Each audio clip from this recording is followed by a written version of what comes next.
नमस्कार, मैं हूं प्रवीण गौतम। दोस्तों, पीएम मोदी को पनौती कहने पर जबरदस्त संग्राम छिड़ गया है। अमित मालवीय जैसे बीजेपी नेता और सुशांत सिन्हा जैसे एंकर बेहद गुस्से में हैं, बेहद दर्द में हैं।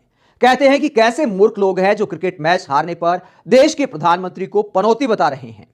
अमित मालवीय और सुशांत सिन्हा ने क्या कहा वो आगे आपको दिखाएंगे। पहले आपको दिखाते हैं बीजेपी नेताओं की मूर्खता और सवाल करते हैं कि आखिरकार ऐसे एंकर बीजेपी नेताओं की मूर्खता पर क्यों नहीं बोलते। साथ ही पीएम मोदी के बयान भी आपको सुनाएंगे जो दिखाते हैं कि ऐसी राजनीति के लिए, पनौती वाली राजनीति के लिए खुद पीएम मोदी भी जिम्मेदार हैं। पहले इंडिया के मैच हारने के बाद, वर्ल्ड कप फाइनल हारने के बाद बीजेपी नेताओं ने क्या मूर्खता की जिसको लेकर मीडिया खामोश है, वो मैं आपको दिखाता हूं।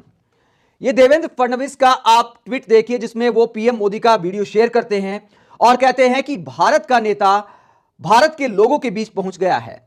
तो ये दिखा रहे हैं देवेंद्र फडणवीस की पीएम मोदी की महानता है कि पीएम मोदी मैच देखने गए हैं, भारत के लोगों के बीच गए हैं।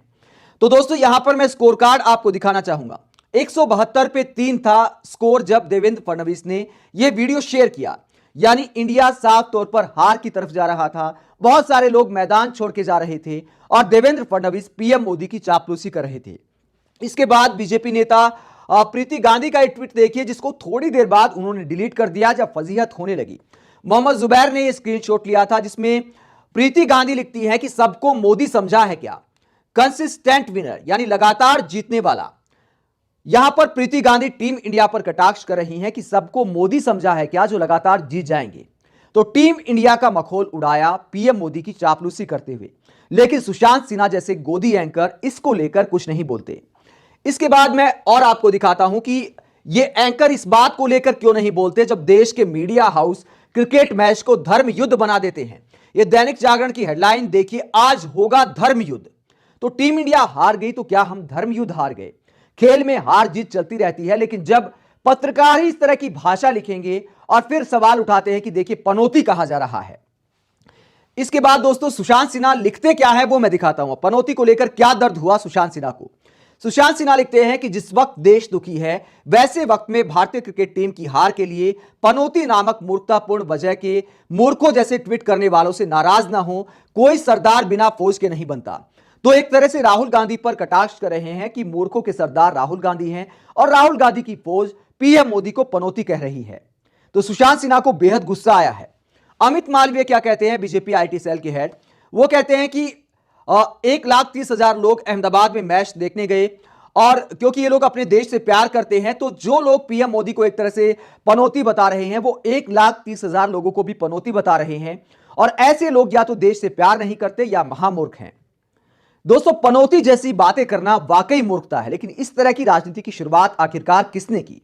पीएम मोदी के कुछ पुराने बयान में आपको दिखाना चाहूंगा और सुशांत सिन्हा जैसे एंकरों से सवाल है, क्या इस पर आपको गुस्सा आया? कभी देश के प्रधानमंत्री से पूछा कि इस तरह का अंधविश्वास क्या फैलाना चाहिए और इतनी घटिया राजनीति क्या करनी चाहिए? पीएम मोदी के 2 बयान में आपको दिखाता हूं कि पीएम मोदी ने क्या बोला था। जब मोदी जी के प्रधानमंत्री बनने के बाद पेट्रोल डीजल सस्ता हुआ था तो विपक्षी नेताओं पर नसीब का खेल बताते हुए, अपने नसीब को क्रेडिट देते हुए पीएम मोदी ने क्या कहा था, जरा सुनिए। पेट्रोल के दाम कम हुए कि नहीं हुए? डीजल के दाम कम हुए कि नहीं हुए? आपका फायदा हुआ कि नहीं हुआ? अगर मोदी का नसीब देश की जनता के काम आता है तो इससे बढ़िया नसीब की बात क्या होती है भाई? तो पीएम मोदी कहते हैं कि मोदी के नसीब से अगर पेट्रोल डीजल सस्ता हो रहा है तो इससे बढ़िया क्या बात होगी। यानी खुद के नसीब को क्रेडिट दे रहे हैं। तो जब आप मैच देखने जाओगे और इंडिया हारेगी तो लोग बातें बनाएंगे। पहले आपको अपनी जुबान पर लगाम लगाने की जरूरत है कि इस तरह की भाषा क्या देश के प्रधानमंत्री को इस्तेमाल करनी चाहिए। एक और बयान मैं दिखाता हूं, वो इससे भी शर्मनाक है, या कह सकते हैं कि शायद प्रधानमंत्री के आज तक के बयानों में सबसे ज्यादा गिरा हुआ बयान आप उसे कह सकते हैं। जब कोलकाता में पुल गिरा था, 2016 के चुनाव की बात है। 2016 में जब चुनाव हुआ था और उससे पहले पुल गिर गया था जिसमें कई लोगों की जान चली गई थी। तो पीएम मोदी ने लोगों के मरने पर किस तरह कटाक्ष किया था, किस तरह की राजनीति की थी, जरा बयान सुनिए जो एक और अंधविश्वास की मिसाल है। भगवान ने लोगों को संदेश दिया है कि आज ये ब्रिज टूटा, कल ये पूरा बंगाल ऐसे ही खत्म कर देगी, इसको बचाओ, ये भगवान ने संदेश भेजा। तो पीएम मोदी ने कहा कि बंगाल में जो पुल गिरा है यह भगवान का संदेश है। कि ममता बनर्जी को हटाओ वरना बंगाल और भी बर्बाद हो जाएगा। यानी भगवान ने क्या लोगों को मारकर संदेश दिया? एक प्रधानमंत्री को इस तरह की भाषा का इस्तेमाल करना चाहिए। जब पीएम मोदी भगवान के संदेश की बात करेंगे, अपने नसीब की बात करेंगे, तो विपक्षी नेता भी उसी तरह की राजनीति में जवाब देंगे। इसी वजह से पीएम मोदी को पनौती कहते हुए ट्रोल किया जा रहा है। हकीकत यह है कि दोनों तरफ से ही ऐसी राजनीति बेहद खराब है। ना किसी को पनौती कहना चाहिए, ना ही किसी को नसीब की बात करनी चाहिए, और ऐसी राजनीति करनी चाहिए कि भगवान ने पुल गिराकर संदेश दिया है। तो सुशांत सिन्हा जैसे एंकर खामोश रहते हैं जब पीएम मोदी ऐसे बयान देते हैं। सुशांत सिन्हा जैसे एंकर खामोश रहते हैं जब बीजेपी नेता कहते हैं कि देखिए, हर कोई मोदी नहीं है, टीम इंडिया मोदी नहीं है जो लगातार जीत जाए।